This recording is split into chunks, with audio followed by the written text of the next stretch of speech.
Bienvenue pour ce 12e épisode de mes causeries au coin du web. Aujourd'hui, je vais vous parler de l'expérimentation par l'écriture et j'aborderai tout particulièrement deux questions. Quelle a été l'expérience d'écriture de ce livre? Et en quoi l'écriture peut-elle être un apaisement, un repli ou une résistance face aux apocalypses managériales?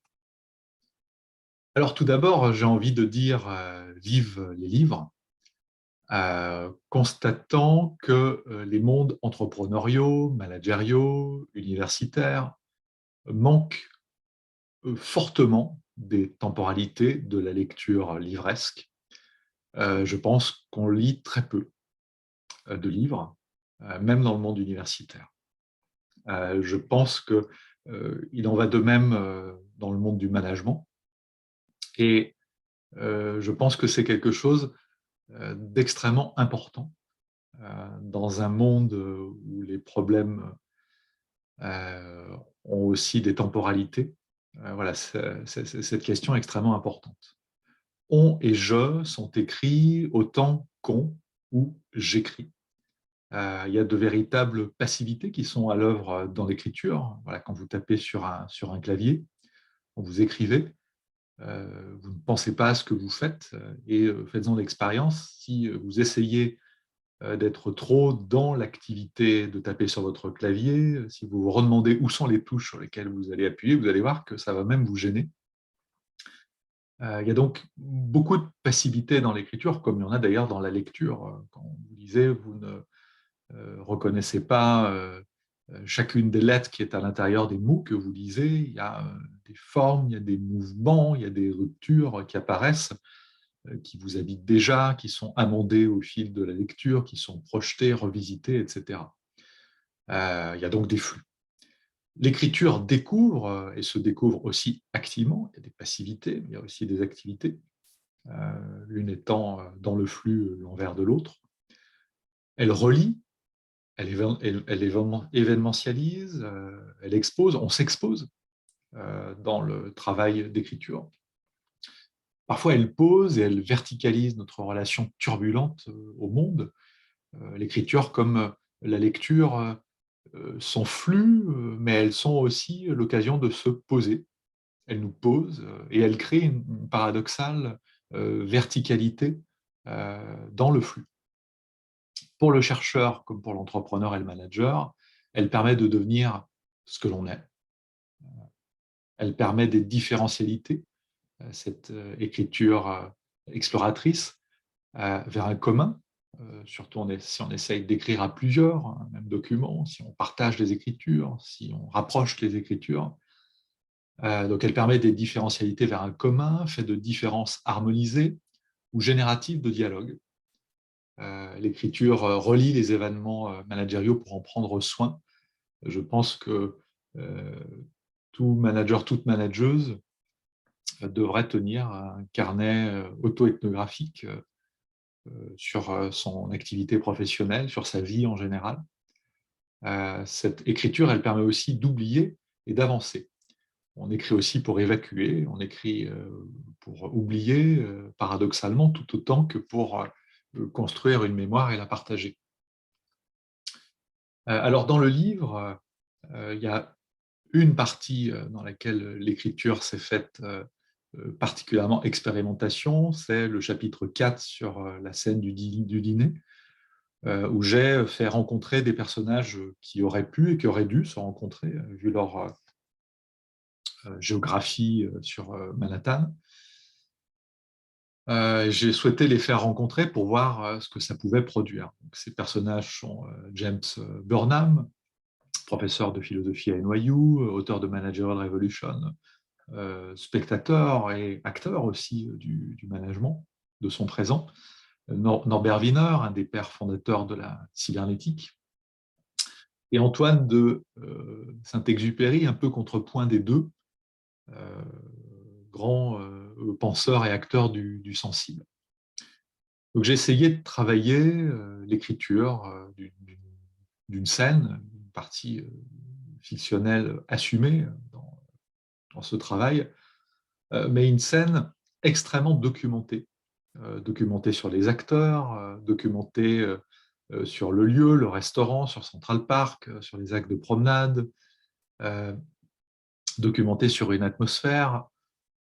J'ai été dans un souci de vraisemblance, mais aussi d'historicité. J'ai testé, en me laissant emporter par l'écriture, plusieurs variantes du dîner. J'ai aussi essayé de mettre en place cet événement fictif de plusieurs façons, soit comme un chapitre spécifique, c'est le choix que j'ai fait à la fin, soit en essayant quelque chose de plus entremêlé avec l'ensemble de la narration du livre. Il y a, à travers cette expérimentation, une importance particulière que je donne à la conversation et au dialogue. Pour moi, c'est extrêmement important. C'est aussi ce qui se perd beaucoup dans les apocalypses managériales, de véritables conversations, de véritables dialogues qui permettraient de subjectiver différemment.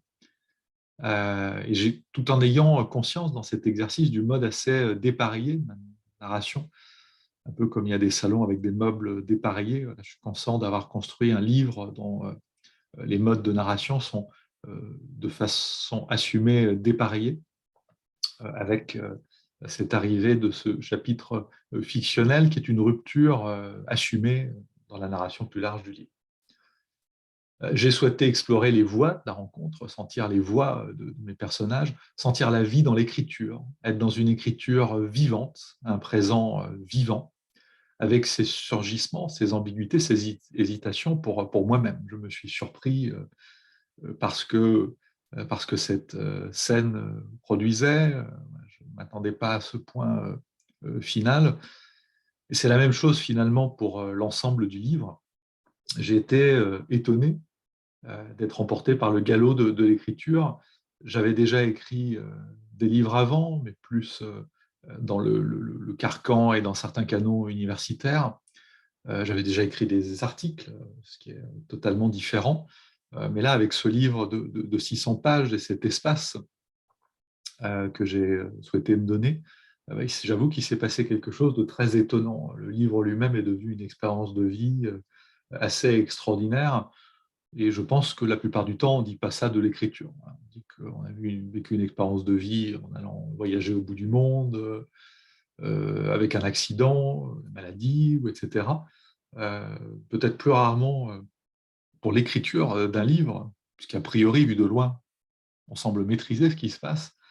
Il y a beaucoup de choses au fil de l'écriture, et de la réécriture et de l'écriture, de la réécriture de ce livre et ses relectures.